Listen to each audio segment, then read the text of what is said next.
listening to the DolphinsTalk.com podcast, the most listened to daily Miami Dolphins podcast on the internet.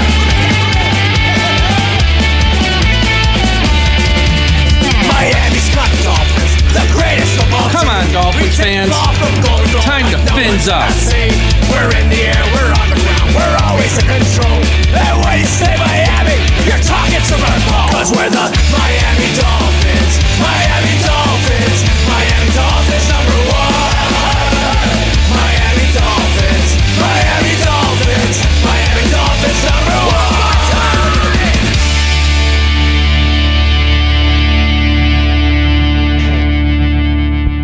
Good morning, Miami Dolphins fans, and how are you today? And thank you for listening to the DolphinsTalk.com podcast on this Tuesday, September the 10th. I am your host, Tom Ernessy. On today's show, we are going to go through some numbers from the win over the Jaguars and some surprising numbers from some analytical site named PFF when it came to the offensive line. I'm going to discuss Anthony Weaver. We're going to go through the injury report that was released on Monday for the Dolphins and Bills and go through that. We're going to talk, of course, about the Tyreek Hill situation and the body cam footage that was released. We'll go through all those details and my thoughts around the NFL from week one to wrap up the show. But before we do any of that, big shout out to everybody listening over at finheaven.com, the largest Miami Dolphins message board on the internet. Also, everyone listening over at the Facebook group, I Am a Miami Dolphins Fan, run by the great Carlos Hernandez. If you're on Facebook, be sure to check them out. And of course, by Caneswear. Caneswear is the place to go for officially licensed apparel for the Miami Dolphins, the Miami Heat, the Miami Hurricanes, Stanley Cup champion Florida Panthers, and all the professional and college teams in South Florida. Looking for the latest jersey, birthday gift, or the newest hat to hit the market of your favorite South Florida team, check out Caneswear for their overwhelming selection of sports apparel.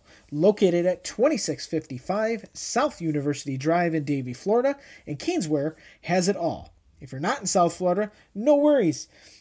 Visit Caneswear.com to shop their inventory from the comfort of your home, and they'll ship it to you and international fans too. Caneswear.com is the spot. That Miami fan shop. That's Caneswear.com, Caneswear.com. All right, let's get into it.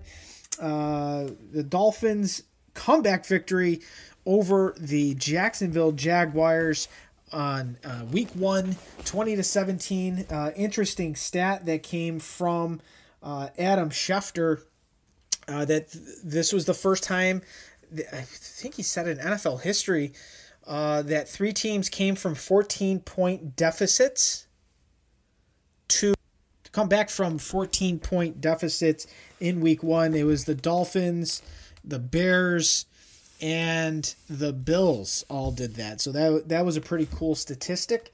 Couple other things that I found really interesting when looking at some of the numbers that were coming out. Especially when it came to the offensive line. Now, Mike and I, we kind of get into the offensive line here quite a bit on this. They're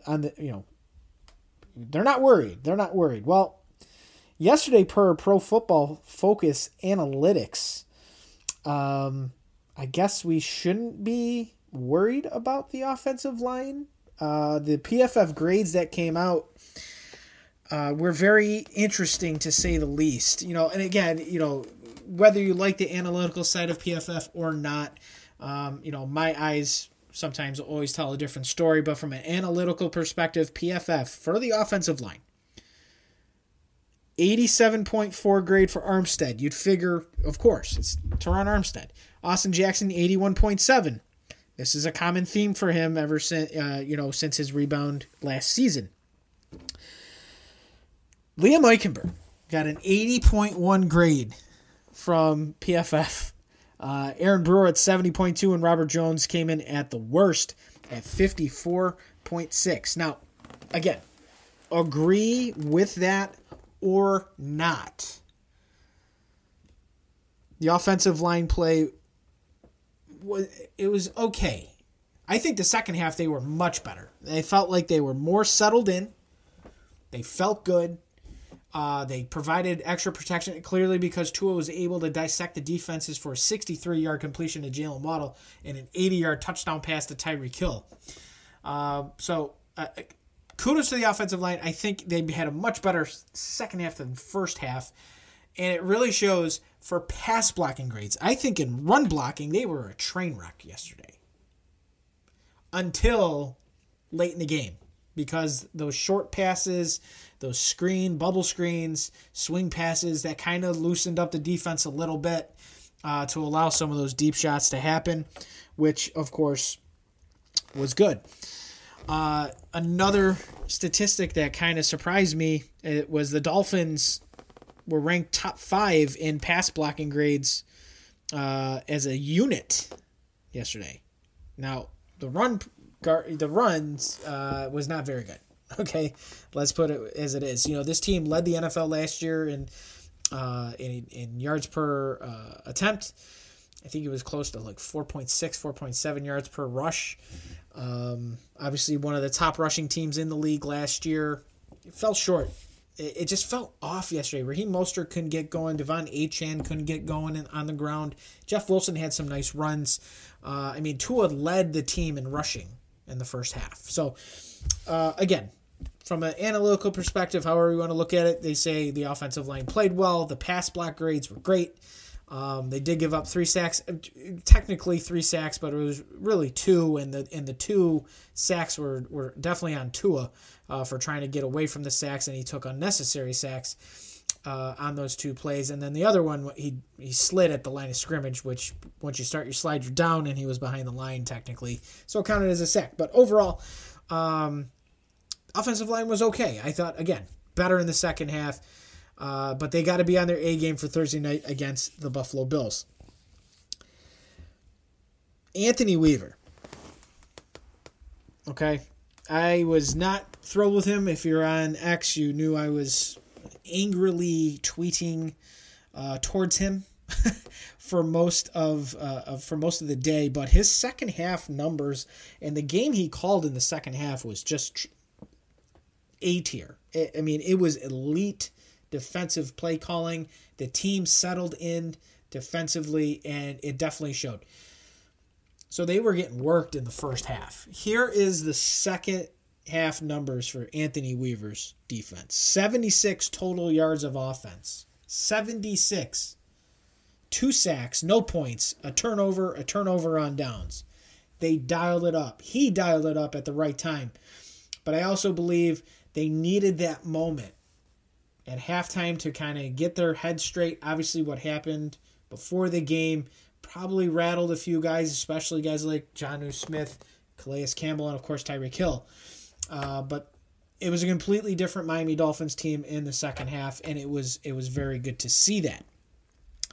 The other piece is how much the adjustments they made when it came to defending the pass, because there were many moments in the first half that Trevor Lawrence was just eating the Dolphins secondary's lunch, and clearly it showed, because they had chunk play after chunk play, especially after Jake Bailey, who punted well, pinned him inside the 5-yard line. Drove right down the field. Took him 6 plays. Yes, it was aided by the pass interference by Jalen Ramsey, but there were still 2 big chunk plays through the air on that drive by Trevor Lawrence. So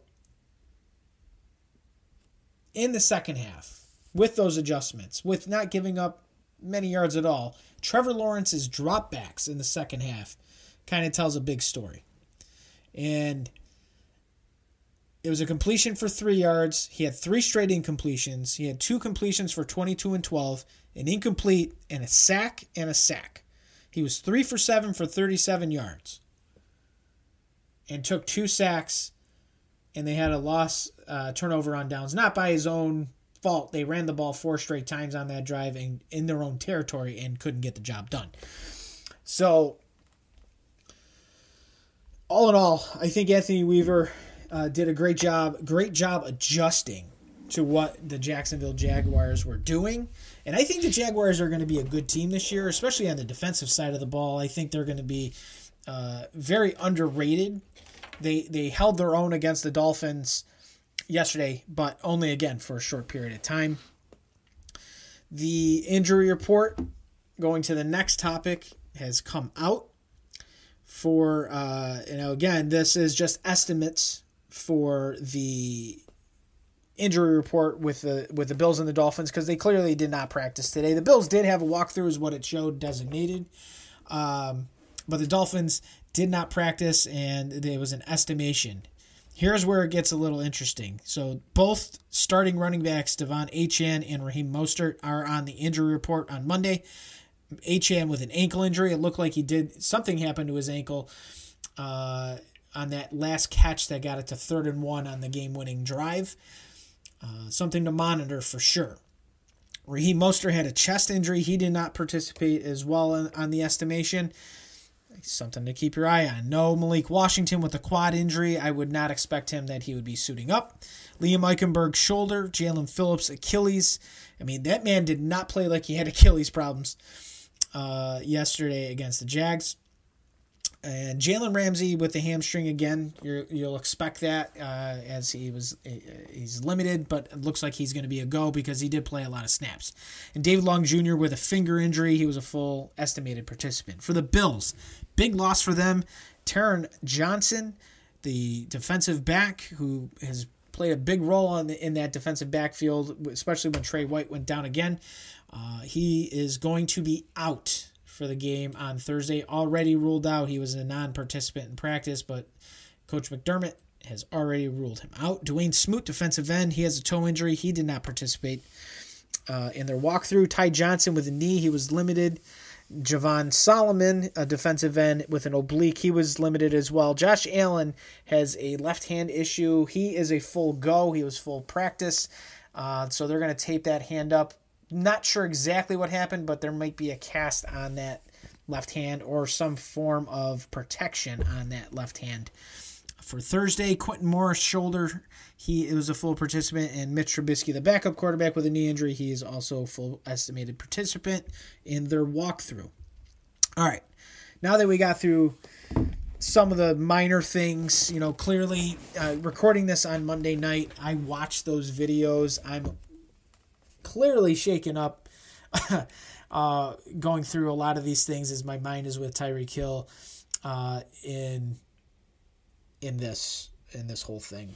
All right, so let's dive into it. First, we'll get to Mike McDaniel's press conference. He was asked by the media, have you had any update on the situation with Tyreek Hill and clarity on what happened and just kind of how to move forward with this for him? Mike McDaniel was visibly upset. Obviously, he was choked up while talking, so I will get through his quote here. It said, really the time since yesterday to now, I think for me personally, it's been hard for me not to find myself more upset the more I think about it. That's because of my teammates and trying to put myself in that situation that they've described emotionally, and then knowing more than that, I think the thing that explicit and they took the word out, but he used the F-bomb. F'd me up.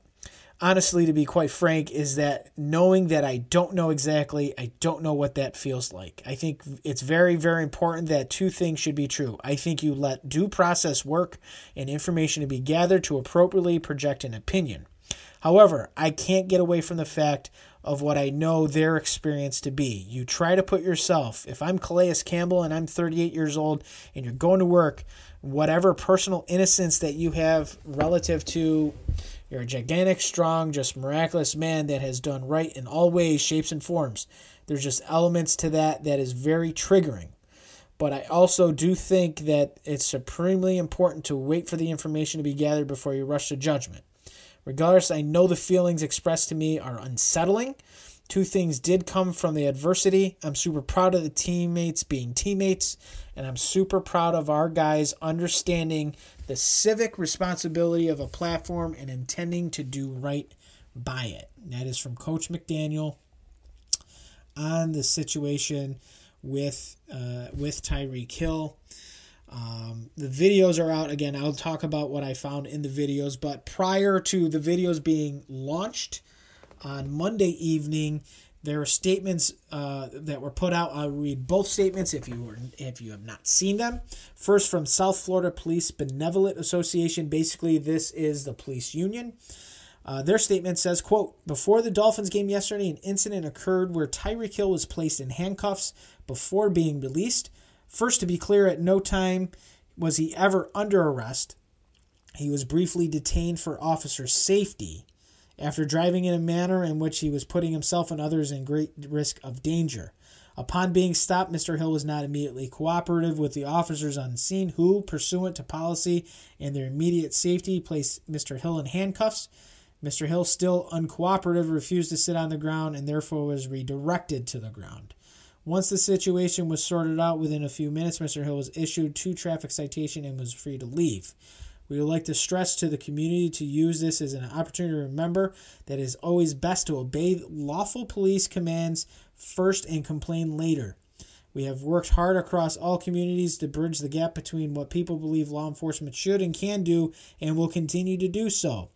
In this case, while we wait for the investigation to run its course based on what we know, we stand with the actions of our officers, but look forward to further open communication going forward. While we are confident in the actions that led to the stop of Mr. Hill, as with any investigation, we will wait for all the facts to come out, along with any explanation Mr. Hill may have for his actions that initiated this unfortunate incident. That was from Stedman Stahl, who is the president of this association. Mr. Stahl, I will get back to you in just a minute. This from the law office of J.B. Collins on behalf of Tyreek Hill. This is Julius Collins, who is the lawyer of Tyreek Hill. I will read this full. As personal attorney for Tyreek Hill, we would like to first thank of all the fans, onlookers, concerned citizens, and his Miami Dolphins teammates who put his safety and well-being above their own to ensure the matter on September 8th, 2024 did not escalate any further than it did. Mr. Hill's legal team is exploring all legal remedies that may be available to Mr. Hill, as we believe that the officers' actions on September 8th, 2024 were excessive. As Mr. Hill is appreciative of his status as a, quote, celebrity, it is not lost upon him how many others in similar situations have met a different fate and how fortunate all parties involved were to be able to walk away from this matter. To be clear, the traffic stop of Mr. Hill by the officers of Miami-Dade Police Department originated as a traffic infraction, but then escalated after Mr. Hill provided officers his driver's license and then rolled his window back up. One of the officers then knocked on Mr. Hill's driver's side window and advised Mr. Hill to keep his window rolled down, otherwise he was going to get him out of the car. Mr. Hill had his window rolled down, and the officer then demanded Mr. Hill out of the vehicle, even after Mr. Hill complied with what the officer's request to keep his window down. Immediately after, another officer then aggressively approached Mr. Hill's vehicle and stated something to the effect of, quote, "If we have to break that effing window, we will." Mr. Hill rolled down his window each time he was requested to by requesting officers. Mr. Hill understands inherently dangerous job law enforcement is tasked with and understands officer safety is important. However, at no point in time did Mr. Hill pose a threat to these officers. We believe that this matter was escalated due to overzealous officers attempting to impose their authority on Mr. Hill because they were not pleased with how fast he complied with their request, and that Mr. Hill did not roll down his window far enough to their liking. Mr. Hill and the entire Hill family are thankful for the many prayers, blessings, and concerns you have all shared with them. Sincerely, Julius Collins, attorney at law. All right, a lot to break down here, but let me talk to you about the videos. Now, all these videos are out on social media. They're going to be all over the news outlets. So I will give you my synopsis of what I saw in this video. And then I will be happy to address Mr. Stahl from the union once I get done. Tyreek Hill was pulled over. Officers approached his vehicle. Now, this is from the body cam. Approached his vehicle, asked him to roll his window down, and the first thing the officer said is, "Why aren't you wearing your seatbelt?" Okay. Tyreek Hill then proceeded to hand his documents over to police. The one officer, the person that approached the window, looked over at the other officer that was with him and, quote, If you watch the video, you will know that I am not crazy. Said, quote, "It's Tyreek Hill." This is 20 seconds into the video. Once that is done, Tyreek Hill rolled his window up. Officer knocked on his window, said, "Please roll your window down." Tyreek Hill rolled his window partially down. So enough where the cop could look inside the car and see Tyreek Hill was not doing anything. The officer that was told who that individual was in the vehicle then approached the car. The officer that spoke to Tyreek Hill originally said, "I asked you to keep your window down. If not, we'll have to get you out of the car." Not 2 seconds later says, "You know what? Get out of the car." The officer that approached, the second officer that was told that was Tyreek Hill in the car, reached over, grabbed the door handle, opened the door of the car, and immediately grabbed Tyreek Hill by the neck and forced him out of the car and to the ground. With the video not here completely in front of me, the next things that occurred, Tyreek Hill, saying, "I'm getting arrested, Drew. Drew, I'm getting arrested." Obviously, he called his agent, Drew Rosenhaus. The officer said, "Hang the phone up." As they were putting Tyreek Hill's arms behind his back to handcuff him, one of the officers said, "You do what we tell you to do." And again, I'm not entirely confident on the exact quote there. They then sat him up. He was standing on the sidewalk. Tyreek Hill did not want to sit down. He told the officers he had a knee procedure recently and he can't, bend his knee or whatever it was. Obviously he had an 80-yard touchdown, so his knees can't be that bad. But either way, that's not the point of any of this. Cop came over and forcibly put Tyreek Hill on the ground. Sat him down. A vehicle approached the scene. In that vehicle was Calais Campbell and Jonnu Smith, teammates last year in Atlanta, driving to the stadium together. Tyreek Hill was telling, "I didn't do nothing. Calais Campbell and Jonnu Smith pulled to the side of the road. Officers tell them, "You're blocking the road." They weren't blocking the road. Let's be real. There was cones. They were not blocking a lane. They get out of the car. Jonnu Smith reaches out probably to somebody within Dolphins personnel. The officer that approached the vehicle second, as I stated earlier, approached Jonnu Smith, started demanding for his driver's license. Another officer that was standing there, Jonnu Smith was talking to that other officer, not the little guy. And I'm going to call him a little guy because he's a punk. Jonnu Smith was not answering the other officer's question, and when he did answer the officer's question, the officer pointed at him, at his name. He said, "You're not talking to him, now you're dealing with me," and continued to demand for Jonnu's license, or he was going to place him in handcuffs. I take it back. Calais Campbell wasn't with Jonnu Smith. Calais Campbell showed up in his vehicle, got out, went around to the side of his car, or behind his car, to check in on Tyreek Hill to go up on the sidewalk. And he was immediately detained. He said, "You're under arrest." Another cop. Let me be clear. If there was anything that Tyreek Hill did wrong, he didn't leave his window down, okay? But does that require any sort of excessive force from these dumbass cops? The answer is no.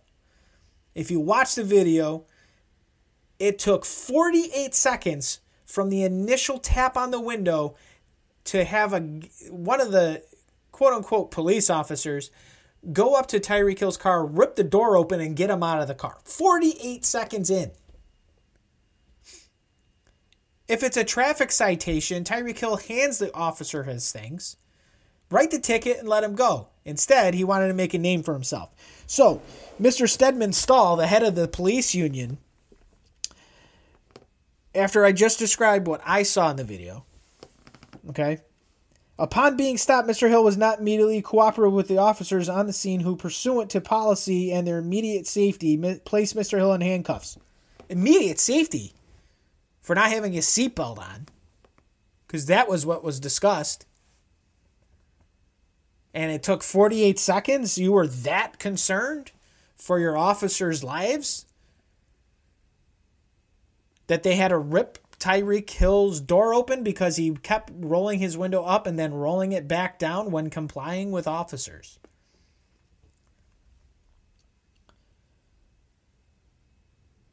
Mr. Hill still uncooperative, which, mind you, Tyreek Hill was sitting on the sidewalk with a cop with his hand on his shoulder to keep him down, telling him, don't run, you're tensing up, don't run. Tyreek Hill was sitting there. All he has to do, he's like, can I just stand up? I don't want to sit down. Can you please just let me stand up? I'm not going anywhere.